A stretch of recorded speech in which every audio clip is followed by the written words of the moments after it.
ಸರ್ವ ಜನಾಂಗದ ಶಾಂತಿಯ ತೋಟ ಎಂದು ಕುವೆಂಪು ಅವರು ಬಣ್ಣಿಸಿದ ಈ ನಾಡು ಇತ್ತೀಚಿನ ದಿನಗಳಲ್ಲಿ ಸಮಾಜಘಾತುಕ ದೇಶದ್ರೋಹಿ ಶಕ್ತಿಗಳ ಷಡ್ಯಂತ್ರದಿಂದ ಆಫ್ಘಾನಿಸ್ತಾನ, ಪಾಕಿಸ್ತಾನ, ಬಾಂಗ್ಲಾದಂತಹ ಮನುಷ್ಯತ್ವಕ್ಕೆ ಮಾರಕವಾಗಿರುವ ಅರಾಜಕತೆಯತ್ತ ಸಾಗುತ್ತಿದೆ ಎಂದು ಶಿವಸೇನೆ ಕರ್ನಾಟಕ ರಾಜ್ಯ ಕಾರ್ಯದರ್ಶಿ ರಂಜಿತ್ ಶೆಟ್ಟಿ ಹೇಳಿದರು.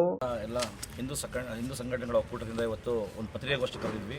ವಿಚಾರ ಏನಂತ ಹೇಳಿದರೆ, ಇವತ್ತು ಹಿಂದೂ ಕಾರ್ಯಕರ್ತರು ಹಾಗೂ ಹಿಂದೂ ಮುಖಂಡರುಗಳ ಮೇಲೆ ನಿರಂತರವಾಗಿ ಪೊಲೀಸ್ ಇಲಾಖೆ ನೇತೃತ್ವದಲ್ಲಿ ಇವತ್ತು ಅವ್ರ ಮೇಲೆ ಆಗ್ತಿರೋಂಥ ಕೇಸ್ಗಳಾಗಿರ್ಬೋದು, ಸುಳ್ಳು ಕೇಸ್ಗಳಾಗಿರ್ಬೋದು, ಗಡೀಪಾರ್ ಆಗಿರ್ಬೋದು, ಈ ರೀತಿಯ ವಿಚಾರವನ್ನು ಇವತ್ತು ವಿರೋಧಿಸಿ ಇವತ್ತು ನಾವು ಒಂದು ಪತ್ರಿಕಾಗೋಷ್ಠಿ ಮಾಡ್ತಿದ್ದೀವಿ. ಈಗಾಗಲೇ ಗೊತ್ತಾಗಿರ್ಬೋದು, ಚಿಕ್ಕಮಗಳೂರು ಯುವ ಮೋರ್ಚಾದ ಅಧ್ಯಕ್ಷರಾಗಿರೋ ಸಂತೋಷ್ ಕೋಟ್ಯಾನ್ ಹಾಗೂ ಬಜರಂಗದಳದ ವಿಭಾಗ ಸಂಯೋಜಕ ಆಗಿರೋಂತಹ ಶ್ಯಾಮವಿಗೌಡ ಇವರಿಬ್ಬರ ಮೇಲೂ ಕೂಡ ಈಗಾಗಲೇ ಗಡೀಪಾರ್ ಆದೇಶವನ್ನು ಹೊರಡಿಸಿದ್ದಾರೆ ಜಿಲ್ಲಾಡಳಿತದಿಂದ. ಇದು ಕೂಡ ನಾವು ಇಡೀ ಹಿಂದೂ ಸಂಘಟನೆಗಳಿಂದ ನಾವು ಖಂಡಿಸ್ತೀವಿ. ಯಾಕಂತ ಹೇಳಿದರೆ, ಇವತ್ತು ಈ ಸಮಾಜದಲ್ಲಿ ಇವತ್ತು ಹಿಂದೂ ಸಮಾಜ ಕಟ್ಟುವಂಥ ಕೆಲಸ ಮಾಡಿದ್ದಾರೆ ಬಿಟ್ಟರೆ ಅವರು ಇವತ್ತು ಸಮಾಜದ ವಿರುದ್ಧ ಎಲ್ಲೂ ಕೆಲಸ ಮಾಡಿಲ್ಲ. ಸ್ವಲ್ಪ ಅಗ್ರೆಸಿವ್ ಆಗಿ ಕೆಲಸ ಮಾಡ್ತಿರೋ ಕಾರಣಕ್ಕೋಸ್ಕರ ಅವ್ರನ್ನ ಒಂದು ರಾಜಕೀಯ ಷಡ್ಯಂತ್ರದಿಂದ ಅವ್ರನ್ನ ಒತ್ತಿಕ್ಕುವಂಥ ಕೆಲಸ ಮಾಡೋಕ್ಕೋಸ್ಕರ ಇವತ್ತು ಅವ್ರ ಮೇಲೆ ಸುಳ್ಳು ಕೇಸ್ಗಳನ್ನು ದಾಖಲೆ ಮಾಡಿದ್ದಾರೆ. ಈಗಾಗಲೇ 20 ಕೇಸ್ಗಳಿಗೆ ಹೆಚ್ಚು ಸುಳ್ಳು ಕೇಸ್ಗಳನ್ನು ದಾಖಲೆ ಮಾಡಿ ಇವತ್ತು ಅವ್ರನ್ನ ಗಡೀಪಾರು ಮಾಡಬೇಕು ಅಂತ ಹೇಳಿ ಇವತ್ತು ಹೊರಟಿದ್ದಾರೆ. ಈಗಾಗಲೇ ನ್ಯಾಯಾಲಯದಲ್ಲಿದೆ, ನ್ಯಾಯಾಲಯದ ಮುಖಾಂತರ ಕೂಡ ಹೋರಾಟ ಮಾಡ್ತೀವಿ. ಹಾಗೆ ಇನ್ನೊಂದು ಭಾಗ ಇಡೀ ಹಿಂದೂ ಸಂಘಟನೆಗಳ ಒಕ್ಕೂಟದಿಂದ ಕೂಡ ನಾವು ಈಗಾಗಲೇ ಯೋಚನೆ ಮಾಡಿದ್ದೀವಿ.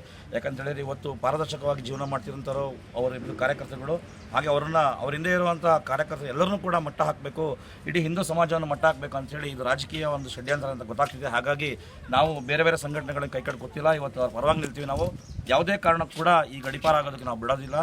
ಇವತ್ತು ಈಗಾಗಲೇ ಒಂದು 8-10 ಸಂಘಟನೆಗಳು ಒಟ್ಟಾಗಿ ನಾವು ಇವತ್ತು ಅವರ ಇಬ್ಬರು ಪರವಾಗಿದ್ದೀವಿ. ಹಾಗೆ ಮುಂದಿನದಲ್ಲೂ ಕೂಡ ನ್ಯಾಯಾಲಯದ ಮುಖಾಂತರ ಕೂಡ ಹೋರಾಟ ಮಾಡ್ತೀವಿ. ಹಾಗೆ ನಾವು ಕೂಡ ಹಿಂದೂ ಸಂಘಟನೆಗಳು ಕೂಡ ಅವ್ರ ಬೆನ್ನೆಲುಬಾಗಿ ನಿಲ್ತೀವಿ ಅಂತ ಈ ಮೂಲಕ ಹೇಳಕ್ಕೆ ಇಷ್ಟಪಡ್ತೀವಿ. ಸುದ್ದಿಗೋಷ್ಠಿಯಲ್ಲಿ ಮಾತನಾಡಿದ ಅವರು, ಇದಕ್ಕೆ ಚಿಕ್ಕಮಗಳೂರು ಜಿಲ್ಲೆಯೂ ಹೊರತಾಗಿಲ್ಲ.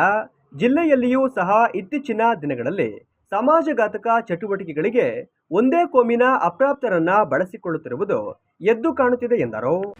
ಸರ್ವ ಜನಾಂಗದ ಶಾಂತಿ ತೋಟ ಆಗಿರ್ತಕ್ಕಂಥ ನಮ್ಮ ಭಾರತ ನಾಡು, ಈ ನಾಡು ನಮ್ಮ ಕರ್ನಾಟಕ ಹಾಗೂ ವಿಶೇಷವಾಗಿ ಚಿಕ್ಕಮಗಳೂರಲ್ಲಿ ಇತ್ತೀಚಿನ ದಿನಗಳಲ್ಲಿ ನಡೀತಿರುವಂಥ ಘಟನೆಗಳು ಎಲ್ಲೋ ಜಿಹಾದಿ ಮನಸ್ಥಿತಿಯಿಂದ ಭಾರತದಲ್ಲಿ ಹಾಗೂ ನಮ್ಮ ನಾಡಿನಲ್ಲಿ ಇಸ್ಲಾಮಿಕರನ್ನು ಹೇರೋಕ್ಕೆ ಹೊರಟಿದ್ದಾರೇನೋ, ಪಾಕಿಸ್ತಾನ ಮತ್ತು ಆಫ್ಘಾನಿಸ್ತಾನ ಅಂತ ಪರಿಸ್ಥಿತಿ ಥರ ಹೊರಟಿದ್ದಾರೇನೋ ಅನ್ನೋ ಸಂಶಯಗಳು ತುಂಬ ಕಾಡ್ತಾ ಇದೆ. ಅದು ಪ್ರತಿ ಮನುಷ್ಯರಲ್ಲೂ ಕಾಡ್ತಾ ಇದೆ, ಅವರು ವ್ಯಕ್ತಪಡಿಸ್ತಾ ಇಲ್ಲ. ನಾವು ಹಾಗಾಗಿ ಹಿಂದೂ ಸಂಘಟನೆ ಇದ್ರ ಬಗ್ಗೆ ಮಾತಾಡಿಕೊಂಡು ನಾವು ಅದ್ರ ಬಗ್ಗೆ ಒಂದು ಚರ್ಚೆ ಮಾಡಿ ಇವತ್ತು ಪ್ರೆಸ್ ಮೀಟನ್ನು ಕರೆದಿದ್ವಿ. ವಿಶೇಷ ಏನು ಅಂದರೆ, ಅಪ್ರಾಪ್ತರನ್ನು ಬಳಸ್ಕೊಳ್ತಾ ಇರೋದು. ಯಾಕಂದರೆ ಕಾನೂನಲ್ಲಿ ಅವರಿಗೆ ಎಂಥ ಉಗ್ರ ಶಿಕ್ಷೆ ಆದರೂ 3 ವರ್ಷದ ಒಳಗಡೆ ಇದೆ ಅನ್ನೋದೊಂದು ಕಾನೂನಿನ ಲೂಪ್ ಹೋಲ್ ಇಟ್ಕೊಂಡು ಅಪ್ರಾಪ್ತನ ಬಳಸ್ಕೊಂಡು ಕೊಲೆ ಆಗಿದೆ ಚಿಕ್ಕಮಗಳೂರಲ್ಲಿ, ದೊಂಬಿಗಳಾಗ್ತಾ ಇದೆ. ಆಮೇಲೆ ನಿರಂತರ ಗೋಹತ್ಯೆ ಮತ್ತು ಗೋಮಾಂಸ ಮಾರಾಟ ಹಾಗೂ ಮಾದಕ ವಸ್ತುಗಳಾಗ್ತಾ ಇದೆ. ಇದ್ರ ಬಗ್ಗೆ ಪ್ರಶ್ನೆ ಮಾಡುವಂಥ ಹಿಂದೂ ಕಾರ್ಯಕರ್ತರನ್ನು ಸುಳ್ಳು ಮೊಕದ್ದಮೆಗಳನ್ನು ಪೊಲೀಸರು ಹಾಕಿ ಅವರನ್ನು ಗಡೀಪಾರಿಗೆ ಶಿಫಾರಸು ಮಾಡುವಂಥದ್ದು ಈ ಥರದ್ದು ಸಹಿತ ನಡೀತಾ ಇದೆ. ಇದ್ರ ಬಗ್ಗೆ ಸರ್ಕಾರ ಹಾಗೂ ಅಧಿಕಾರಿಗಳು ಸೂಕ್ತವಾಗಿ ಇದನ್ನು ತನಿಖೆಯನ್ನು ನಡೆಸಿಬಿಟ್ಟು ನಮ್ಮ ಭಾರತವನ್ನು ಭಾರತವಾಗಿಯೇ ಉಳಿಸ್ಕೋಬೇಕು ಅಂತ ಎಲ್ಲರೂ ಶ್ರಮಿಸಬೇಕು. ಹಾಗಾಗಿ ವಿಶೇಷವಾಗಿ ಸಮಾಜದ ಪ್ರತಿಯೊಬ್ಬ ಮನುಷ್ಯನೂ ಇದ್ರ ಬಗ್ಗೆ ಜಾಗೃತಿ ಆಗಿಬಿಟ್ಟು ಮುಂದಿನ ದಿನಗಳಲ್ಲಿ ಸರಿ ಮಾಡೋಕ್ಕೆ ಎಂಥ ಹೋರಾಟಗಾರರು ಸಿದ್ಧ ಆಗಿರಬೇಕು ಹಾಗೂ ಎಲ್ಲರೂ ಕೈ ಜೋಡಿಸಬೇಕು ಅಂತ ಕೇಳ್ಕೊಳ್ತೀವಿ. ಪ್ರತಿಭಟನೆ ಬಗ್ಗೆ ಈಗ ನೋಡ್ತೀವಿ ಹೇಗೆ ನಡೆಯುತ್ತೆ ಅಂತೇಳಿ. ಈಗ ಅಪ್ರಾಪ್ತರದ್ದು ಎಲ್ಲ ಕಂಟ್ರೋಲಿಗೆ ಬಂತು ಅಂದರೆ ಸುಮ್ಮನೆ ಇರ್ತೇವೆ, ಅಥವಾ ಸರ್ಕಾರ ಈ ಥರ ಅವ್ರನ್ನ ಗಡೀಪಾರು, ಅನಾವಶ್ಯಕ ಗಡೀಪಾರು, ಹಾಸ್ಯಾಸ್ಪದ ಕಾರಣಗಳು ಕೊಟ್ಟಿದ್ದಾರೆ. ನೀವೆಲ್ಲ ಅದನ್ನು ನೋಡಿದ್ರೆ ನಿಮಗೆ ನಗು ಬರುತ್ತೆ. ಸುಮಾರು 20 ಪಾಯಿಂಟ್ಗಳನ್ನು ಹಾಕಿದ್ದಾರೆ, ಅದು ಎಲ್ಲದೂ ವ್ಯಾಲಿಡ್ ಪಾಯಿಂಟ್ಗಳಿಲ್ಲ. ಹಾಗಾಗಿ ಆ ಥರದ್ದು ಏನೇ ಇದ್ದರೂ ಕಾನೂನಲ್ಲಿ ನ್ಯಾಯಾಲಯ ಇದೆ, ನ್ಯಾಯಾಲಯದಲ್ಲಿ ನೋಡ್ಕೊಳ್ಳಿ. ಅದು ಬಿಟ್ಟು ಒಂದು ರಾಜ್ಯದಿಂದ ಇನ್ನೊಂದು ರಾಜ್ಯಕ್ಕೆ ಅವ್ರನ್ನ ತಿಂಗಳಗಟ್ಟಲೆ ವರ್ಷಗಟ್ಟಲೆ ಗಡೀಪಾರು ಮಾಡುವಂಥದ್ದು ಅದು ಅಮಾನ್ಯ ಕೃತ್ಯ ಆಗುತ್ತೆ. ನಾಗರಿಕ ಸಮಾಜ ಅದನ್ನು ಒಪ್ಪೋದಿಲ್ಲ. ಹೀಗೆ ಮುಂದುವರೆದ್ರೆ ನಾವು ಮುಂದೆ ಏನು ಮಾಡಬೇಕಾಗುತ್ತೆ, ಪ್ರತಿಭಟನೆ ಮಾಡಬೇಕು ಅಥವಾ ರಾಜ್ಯ ಮಟ್ಟದಲ್ಲಿ ರಾಷ್ಟ್ರ ಮಟ್ಟದಲ್ಲಿ ಇದನ್ನು ಗಮನ ತರಬೇಕಾ?